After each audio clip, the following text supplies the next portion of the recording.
السلام علیکم ورحمۃ اللہ وبرکاتہ۔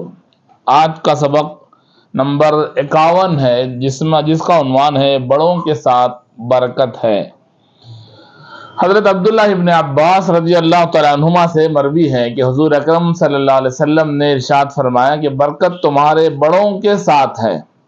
مجموع الزوائد کی ایک اور حدیث میں ہے کہ حضرت عبداللہ ابن عباس رضی اللہ تعالیٰ عنہ فرماتے ہیں کہ حضور اکرم صلی اللہ علیہ وسلم نے ارشاد فرمایا کہ خیر اور بھلائی تمہارے بڑوں کے ساتھ ہے۔ علماء نے لکھا اس کا مطلب یہ ہے کہ ہر امور میں اپنے بڑوں سے مشورہ کرو، ان کے تجربات سے فائدہ اٹھاؤ۔ تمہارے اندر جو تجربہ نہیں ہے اس سے نا تجربے کاری کی وجہ سے کسی کام میں کسی چیز میں نقصان ہو سکتا ہے۔ اب بڑوں کے بعض جو تجربے کا ایک خزانہ ہے، ان کے تجربے سے فائدہ اٹھانے کی صورت میں تم اپنے نقصان سے بچ سکتے ہو، غلط راستے سے بچ سکتے ہو، بے راہ روی سے بچ سکتے ہو۔ اس لیے کہا گیا کہ خیر اور بھلائی تمہارے بڑوں کے ساتھ ہے۔ علماء نے لکھا کہ ان کے ساتھ پاس مشورہ کرو، ان کے تجربات سے فائدہ اٹھاؤ، ان کی باتوں پر عمل کرو اور ان کو اپنے درمیان خیر اور برکت کا باعث سمجھو کہ بڑوں کا ہمارے ساتھ رہنا، ماں باپ کا ہمارے ساتھ رہنا، ہمارے دادا دادی نانا نانی کا ہمارے ساتھ رہنا، یہ ان کا رہنا ہمارے ساتھ بوجھ نہیں ہے بلکہ خیر کا ذریعہ ہے، برکت کا ذریعہ ہے۔ اللہ تعالیٰ نے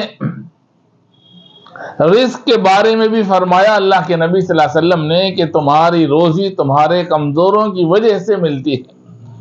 تو یہ لوگ اگر ہمارے گھر میں رہیں گے تو یہ بوجھ نہیں ہے، نقصان نہیں ہے، اس میں خیر ہی خیر ہے۔ وہ ہمیں غلط راستے سے بچائیں گے، وہ ہمیں غلط کاموں سے بچائیں گے، صحیح مشورہ دیں گے اور اس میں خیر ہوگا۔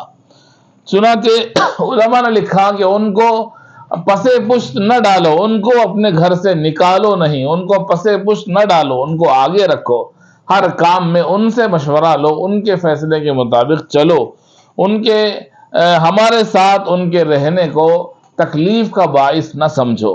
آج کے حدیث کا خلاصہ یہی ہے کہ جن گھروں میں ان کے لوگوں کے ساتھ ان کے بڑے رہتے ہیں، یہ ان کے لیے رحمت ہے، اللہ کی طرف سے انعام ہے، اس لیے کہ وہ لوگ جن کے بڑے دنیا سے جا چکے ہیں اور ان کو کوئی مشورہ دینے والا، کوئی راستہ دکھانے والا، کوئی کام کی ترتیب بتانے والا، صحیح مشورہ دینے والا، اپنا تجربہ بولنے والا کوئی نہیں ہوتا، اس وقت ان کو بڑا احساس ہوتا ہے۔